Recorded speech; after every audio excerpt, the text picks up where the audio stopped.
What's good, YouTube? Fairdale Kings coming back at you with some EA Sports College Football 25 news.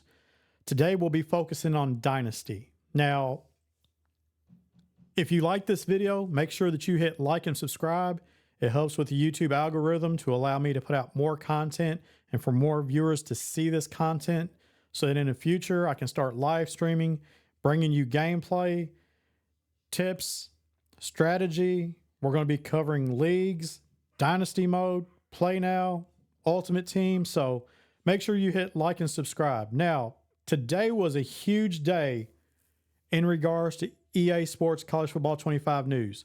Last Wednesday, a whole host of media personnel, reporters, gamers, content creators all went down to Orlando, Florida to the Tiburon Studios there where they create the College Football 25 game as well as Madden.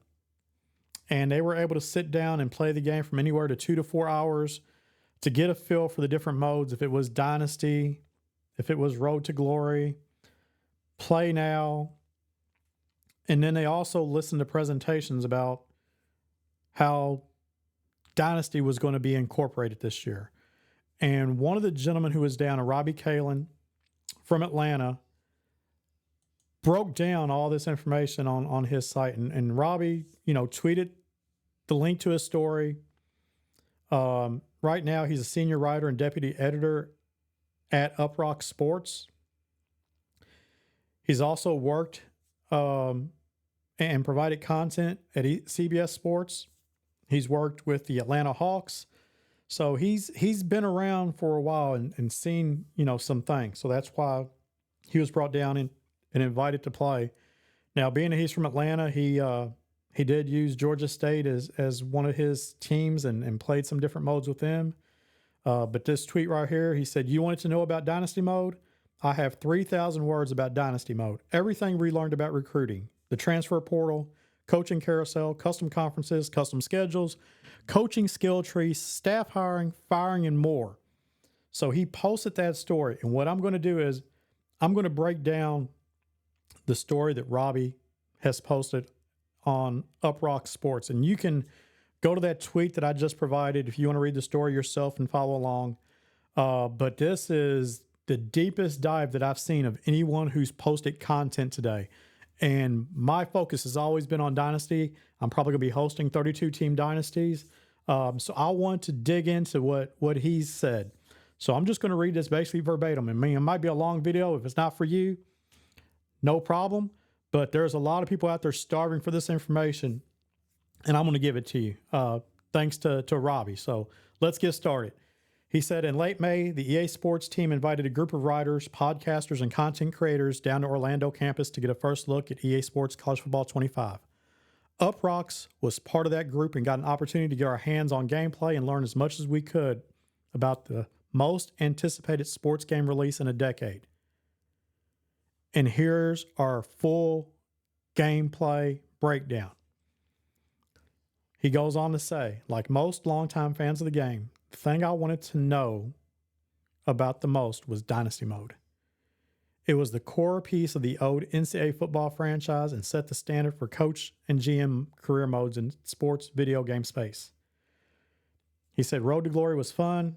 It seems very intriguing in the new version, but Dynasty is what makes this game so beloved. The question many had was whether Dynasty would remain the focal point of the new game or if it would be put on the back burner for other game modes that have become popular in Madden that also make more money for EA. For instance, Ultimate Team.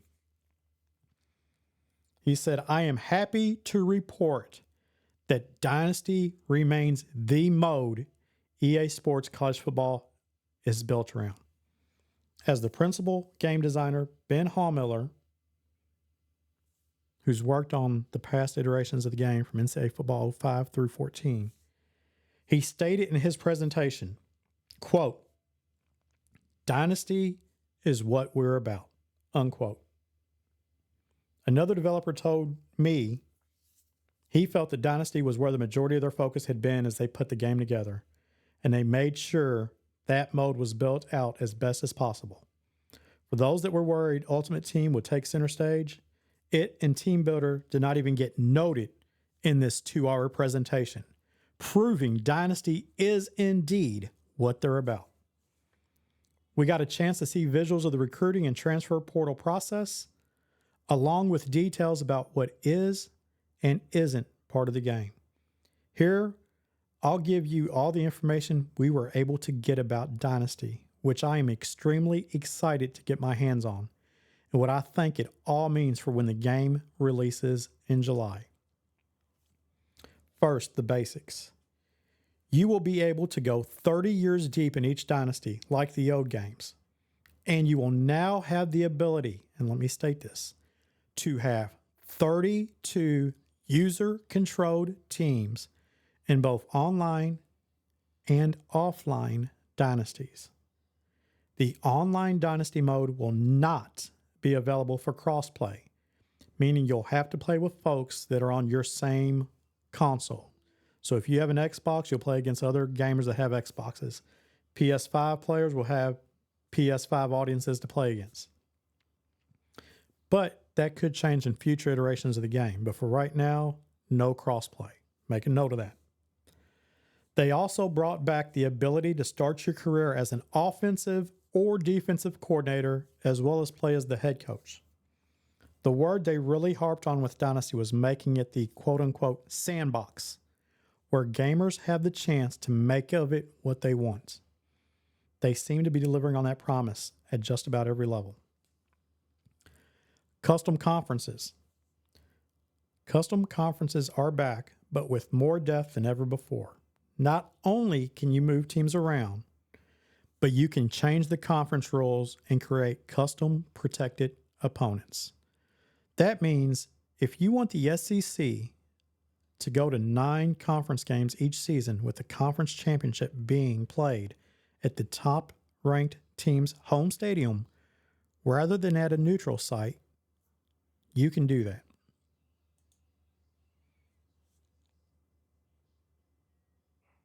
He said custom schedules are also back, but your conference games are still locked in on your schedule each year, and you cannot move those around. The reasoning is because the game uses the actual schedule rotations provided by the conference going into the future, and their goal is to provide as authentic an experience as possible. They also went deeper to ensure annual matchups fall on the correct date, so rivalries are going to be on the week they're played every year in real life. The schedules will also feature every non-conference game already agreed to, which means those games we laugh about being scheduled in 2032 will be in the game when you get to that point of your dynasty. Week 0 is also in the game, but they don't have the licensing for the stadium in Dublin, Ireland. So those games scheduled there will be at different neutral site locations throughout the game.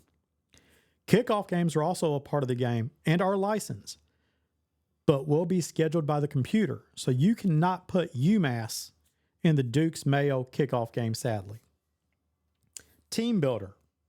You will be able to import teams you create from the Team Builder website into Dynasty mode and play as the school that you created. You can design the uniforms, helmets, and fields to import into the game, and will be able to download created schools made by others if you want a custom option, but aren't big into graphic design. Full details on Team Builder will be arriving later this summer.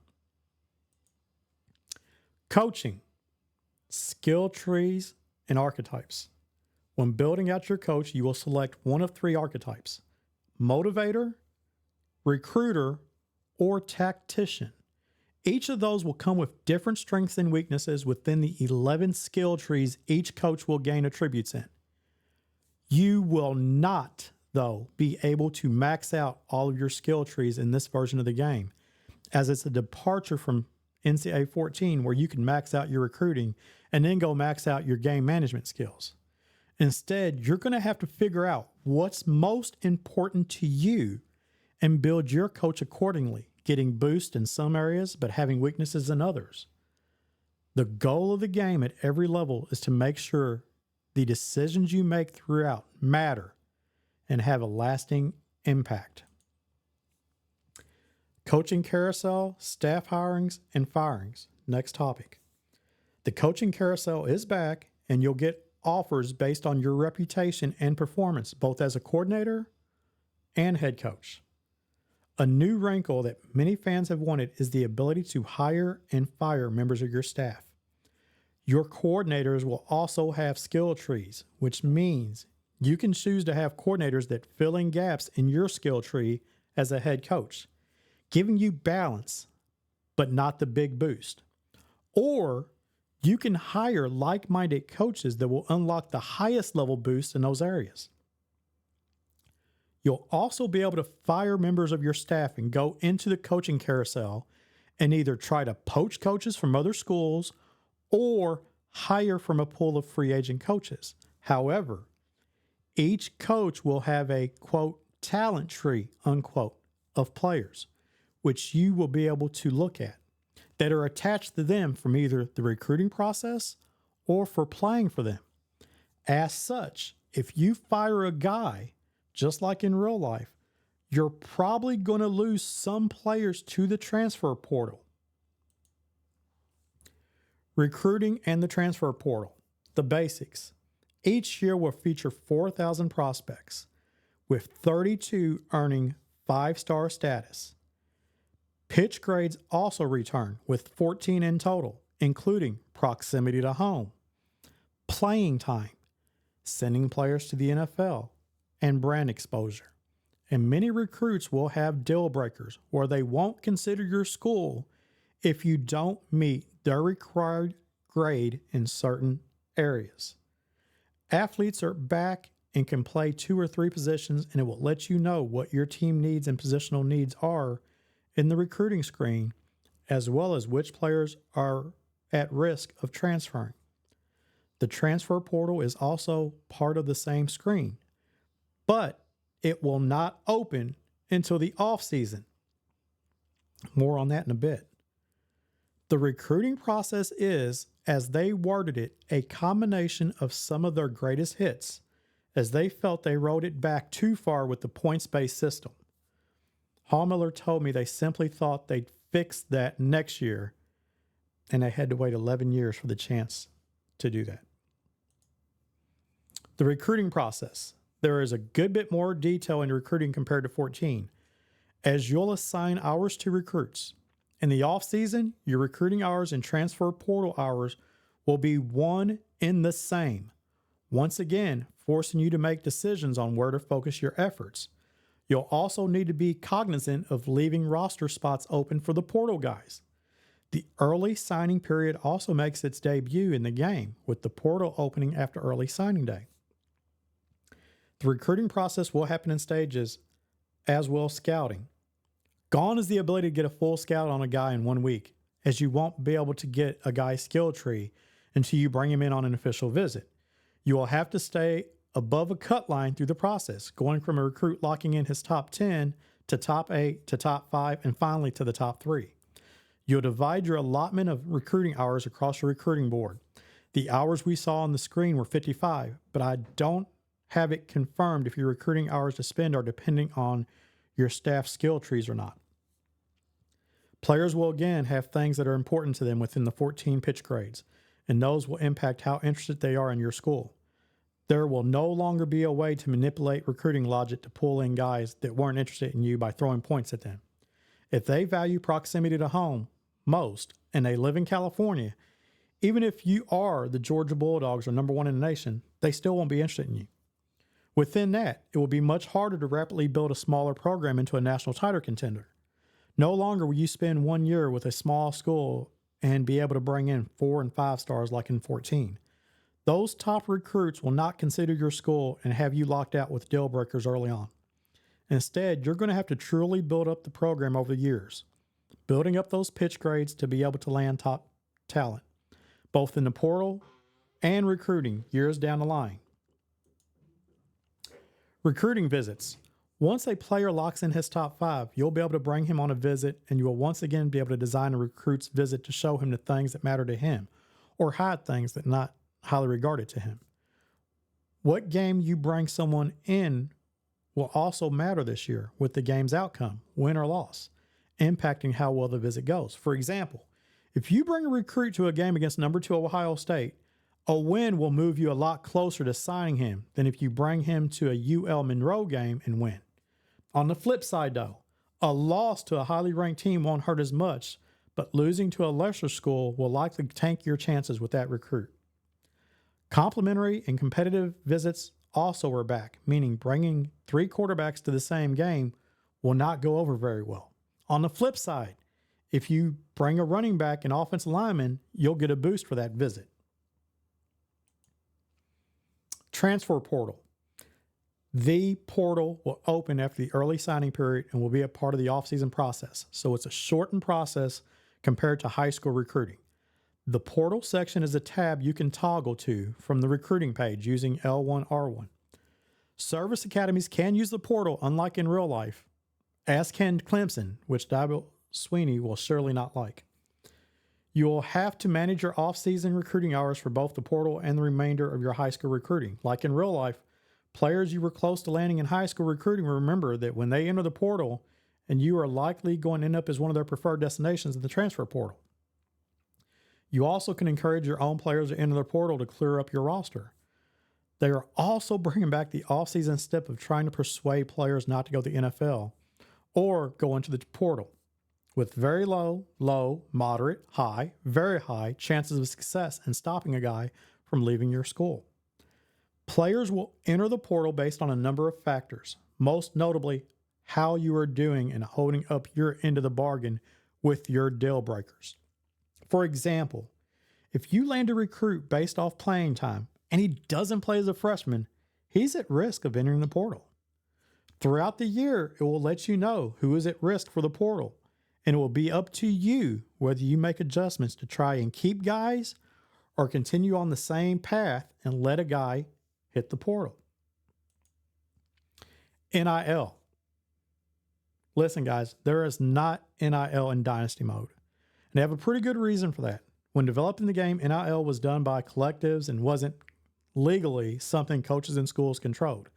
Beyond that, given how quickly things have changed with the NIL landscape, they didn't want to put something in the game that was outdated as quickly as it was built. That point got enforced when the NCAA settlement to allow schools to pay players came down a few hours before the presentation. So in the future, NIL will likely make its way in once that's something schools can do.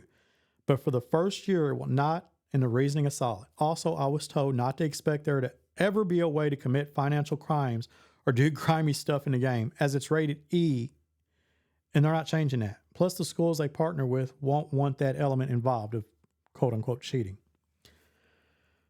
Player editing.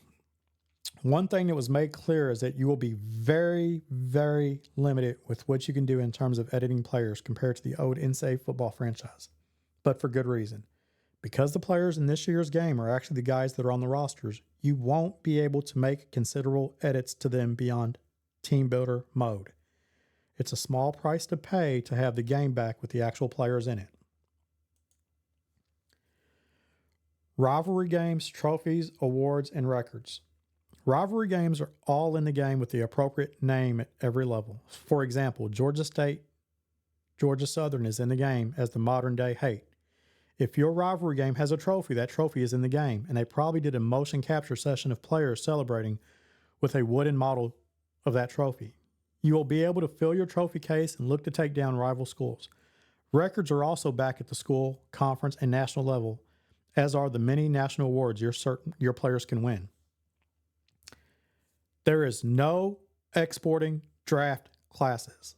He said, I forgot to add this initially, but you will not be able to export draft classes to Madden. That is because the players in the game are the actual college football players, and the licensing deal that they have is for EA college football. And Madden are totally separate. The Madden deal is through the NFLPA, and active players in college football won't have that signed. This is one of the small prices to pay for the game being back with real players. And no, once you get 6 years deep into the Dynasty, it doesn't change. Takeaways. This is the last part. My biggest takeaway from the presentation and talking with the developers at EA was that Dynasty will be what fans have wanted it to be. Now, that doesn't mean it will have everything folks have ever wanted and won't have some flaws to tweak going forward. But after spending 11 years on what Dynasty mode could be, I do believe they've created something that will be truly enjoyable. What they've done with recruiting looks very cool, and I guess there will be more to learn as we get closer to launch about how everything works, as we just got a high-level look at the process. One of the things I'm most interested in seeing is how long it takes to build a program in this game. It used to be you could turn just about any program around into a contender within 2 years. From everything we saw and everything I heard from people in the building, that won't be the case in this game. What I don't know is if that means it's now a 4-year job or a 7-year job to make that incremental climb to being a perennial title contender. But I'm excited to get in there and find out. It is truly going to be a process of building a program, not only in having early issues in recruiting in the portal, but on the field, where the new gameplay changes make it very difficult to thrive with lesser players. We'll find out exactly how it all works on July 19th or July 16th for those that get the deluxe edition. But you can put to rest any fears that Dynasty would be pushed to the back burner in the game. So anyway, that is the full spill. I know this has been a very long video. Thank you guys for listening throughout the duration of it. I plan to have some more information and other breakdowns here very soon. So make sure you hit like and subscribe. Come back to the channel. I have some more content soon. Fairdale Kings, out.